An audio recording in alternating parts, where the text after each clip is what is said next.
Hi, everyone. Welcome back to another episode of The Successful Woman's Mindset. My name is Galit Ventura-Rozen, and I am excited to have another author with us today from the book, The Successful Woman's Mindset, 21 Journeys to Success. Welcome, Rachel. Thank you for having me, Galit. I love that you're a part of this book, and I can't wait to dive right in. But first of all, I want everyone to know this is the fabulous Rachel West, and she's founder and personal growth coach of Empowering Growth. So let's get started. One of my favorite things to start with is asking each author, what does the phrase, the successful woman's mindset, mean to you? The successful woman's mindset to me is working on yourself to become the best version of you, however that looks to you, and defining it in a way that makes sense for you. Each person is different and each person is going to have a different answer. So it's important to define it for you. I love that. I love that. And we're going to kind of jump into that a little more because I think that there's so much more we can talk about. So now somebody's watching and they say, well, when I think of success, I think of Oprah, right? Because I use that one all the time. When I think of success, I think of Oprah. So what do you mean that it's my definition? I think Oprah's successful. I want to be like Oprah. Well, then you put in the work to become like Oprah. So what people don't realize is that being successful takes work and effort, and they don't see all of that that's behind the success of Oprah that she put in to get to where she's at. So you gotta think about where you're starting. Where are you right now? And how are you going to create a plan of action to put in those steps to get to where Oprah's at? Yes. So defining those steps in the journey. Oh, that's perfect. I love the way that you said that because it's true, right, Rachel? People see somebody and they think, oh, she did it overnight, and they don't always see the years. I always use that as an example. Sometimes people will look at me and be like, oh, she's all of a sudden she's successful. I'm like, no, I've been doing this for 25 years, people. Really? Yeah. And there's been lots of steps to the journey. Yeah. But sometimes people see this person that all of a sudden has it all and they don't recognize what they've had to go through. So some of the things I heard you say that I think our viewers can take away is, well, think about what success means to you. Think about a plan of action and the steps to get there. And I love, with my clients, I love asking them who they see as successful because I think it's something to strive for. But then I also ask them, great, so you see that person as success. What is it about them that you love? Like, what is it that why do you, and for me, of course, Oprah is, she serves, she's a leader.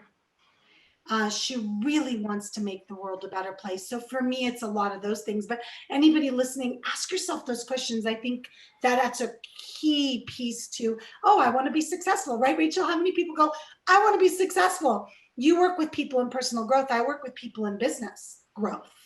And so when you step back and they're like, I want to be successful. Oh, great. What does that mean to you? And I love that you started with that. So thank you. Thank you. Thank you. Let's go into the next question. Okay. I think it's a perfect place to lead into your chapter.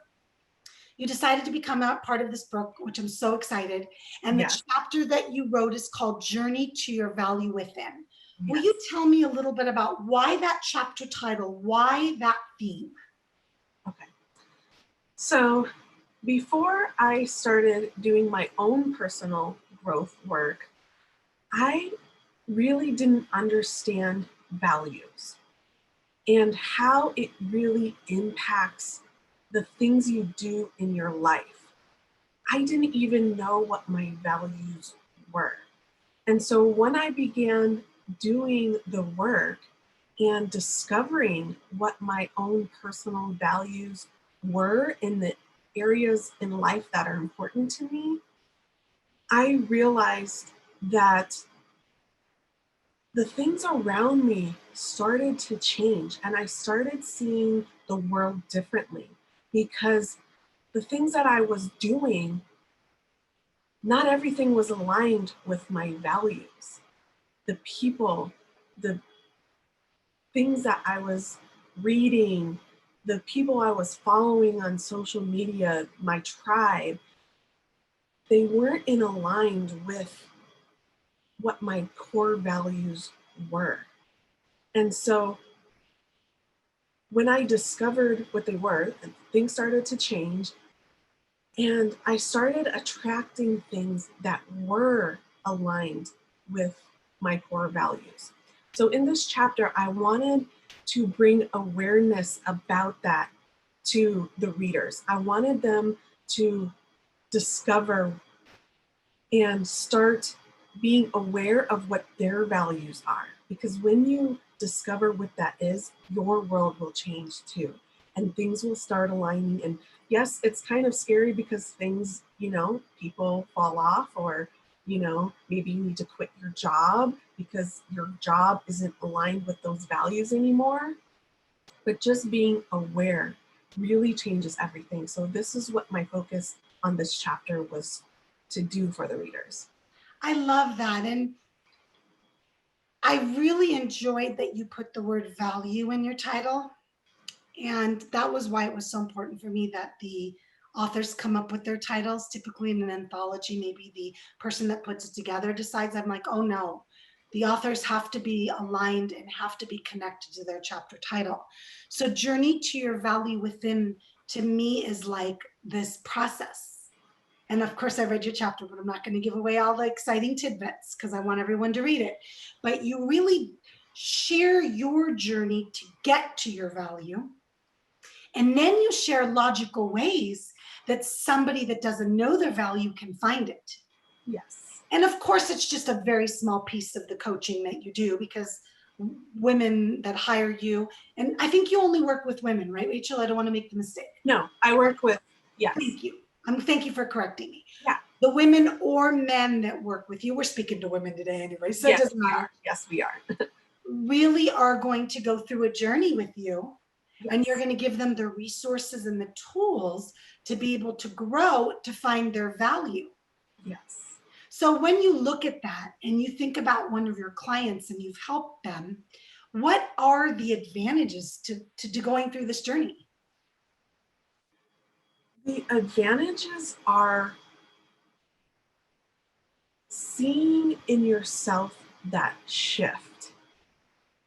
Sometimes in life, people, if you're part of the problem, you can't be part of the solution.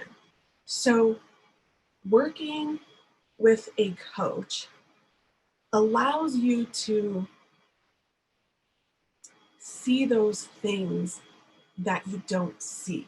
Having that mirror, that person to hold you accountable, to show you what you don't know, to show you things that you've never thought of. And so by working with a coach, it kind of loosens that just a little bit so that you can start seeing things differently and doing things differently. I love that. And we want to believe that we can see for ourselves what others can, but not always can we, because we're so deep in the emotion.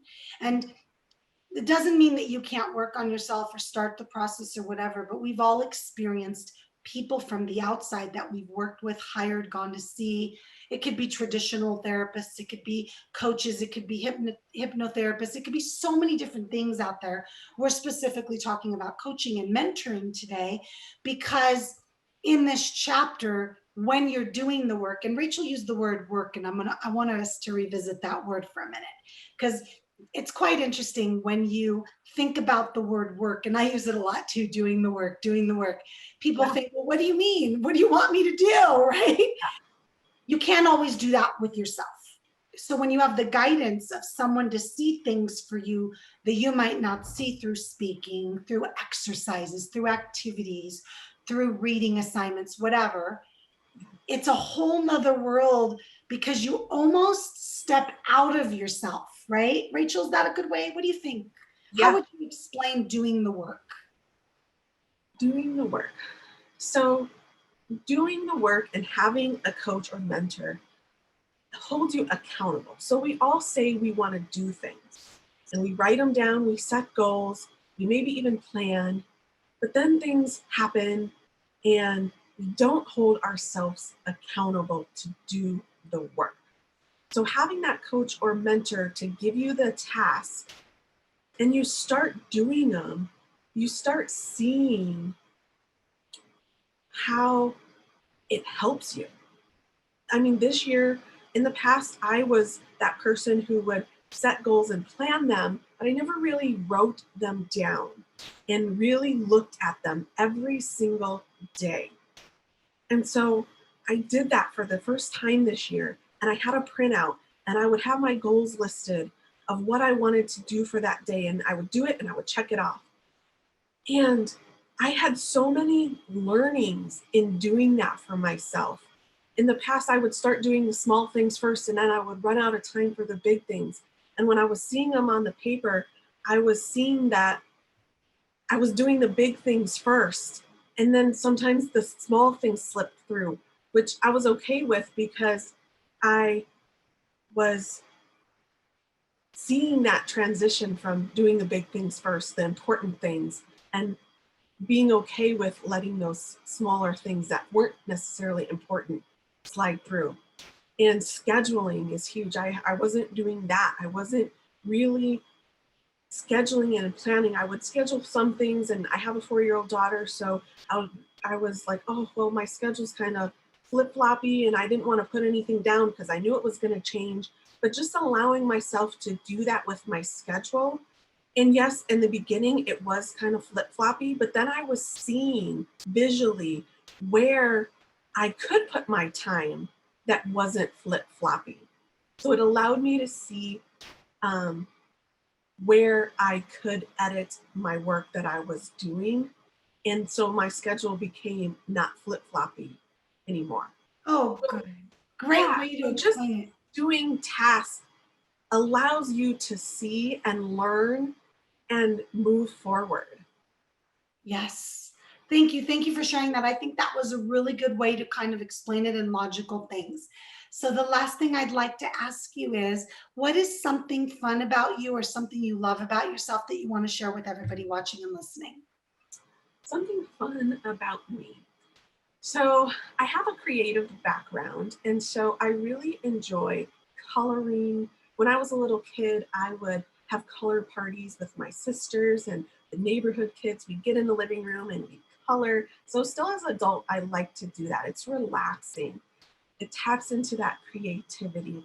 I love photography, just going out in nature and taking photos or doing family photos and posing and just as a hobby and just for fun. I also love doing jigsaw puzzles. I remember when I was a kid, my grandma, she would get out the puzzles and she would have the table and we'd all get together and we'd do the puzzles and she still does them and I still do them. And so it's just like bringing my childhood to my adult life. Well, you have actually found ways that of things that you enjoy doing, but also that have the ability to relax you and self-care. So Yeah. you've taken something that you love to do that may be considered different, right? Because it was fun and different, Yeah. but you've really taken it and made it something that helps you and works with you. So I think it's so much fun. We have so many adult coloring books today and so many Oh, different yeah. things. One of the fun things that I like to do with my kids, and again, mine are not young, my youngest is 17, is we'll go to Michael's and we'll pick up paint by numbers, or we'll pick up the canvases that are already drawn out and you just have to paint them, and we'll Yeah. just have paint parties. And I Yeah. can't, I'm not creative artistically, I'm artistic with my words, so it's a stretch, but I still do it. I'm like, I don't care Yeah. how messed up could it be. Yeah. Only I'm looking at it. So now I Right. have paint by number stuff all over my house. It's really fun from all the kids and stuff. Will you tell everybody how they can get a hold of you if they want to connect, work with you, learn more about you? Okay.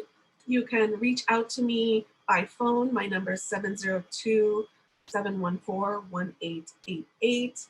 You can reach out to me through email, rachel@empoweringgrowthcoach.com. And if you want more information, you can also visit my website, which is empoweringgrowthcoach.com. Perfect. And I wanted to thank you for being a part of the book. Thank you for doing this Thank interview you. and sharing your tidbits of expertise with everybody.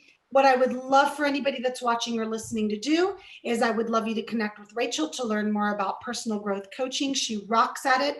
I also want you to make sure that you've grabbed the book and read her chapter. The book can be found at thesuccessfulwomansmindset.com, as well as it can be found online at Amazon and any online retailer. The book is The Successful Woman's Mindset, 21 Journeys to Success. We've got 20 other fabulous authors just like Rachel writing about completely different topics. I'm sure you can connect with some of the chapters based on your life, your business, or what you want to do. So make sure to take a look at Rachel's chapter, which is Journey to Your Value Within. My name is Galit Ventura-Rozen, and thank you so much for joining me for another episode of The Successful Woman's Mindset. Thank you, Rachel. Thank you, Galit.